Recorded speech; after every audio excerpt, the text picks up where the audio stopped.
হাওড়ে ডুবছে কৃষকের স্বপ্ন।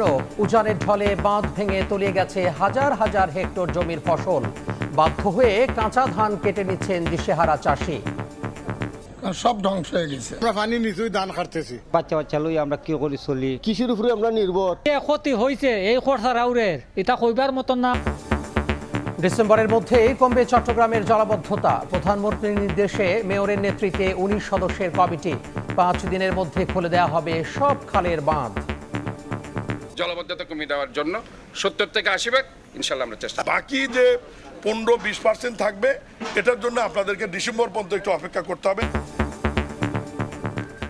দেখছিলেন প্রধান শিরোনাম। দুপুরের সময়ে সঙ্গে আছি আমি তোহা খান তামিম। এবার অন্যান্য শীর্ষ সংবাদ। ধর্ম নিয়ে রাজনীতি করতে চায় না বিএনপি। বৌদ্ধ ধর্মাবলম্বীদের সঙ্গে শুভেচ্ছা বিনিময়ে প্রধানমন্ত্রী। সব নাগরিকের নিরাপত্তার অধিকার নিশ্চিতে কাজ করছে সরকার। সরকারের কাজে দেশকে এগিয়ে নেয়ার কিছু দেখছে না বিরোধী দল। জামাত ইস্যুতে আওয়ামী লীগের ভূমিকায় বিএনপি। বিভাজনে অন্য কারো সুযোগ নেয়ার শঙ্কা চিফ হুইপের। সংকটের অজুহাতে দাম বাড়ানোর পর পুরানো দরের ভোজ্য তেলে সয়লাব বাজার। ক্ষুব্ধ ক্রেতা। ব্যবসায়ীদের কাছে জিম্মি না হয়ে সরকারকে গণশুনানির পরামর্শ ক্যাবের। মার্কিন কোম্পানি বোয়িং থেকে 14টি উড়োজাহাজ কিনছে সরকার। সন্ধ্যায় বিমানের সঙ্গে চুক্তি। ব্যয় হবে 37,000 কোটি টাকা। প্রথমটি পাওয়া যাবে 2031 সালে।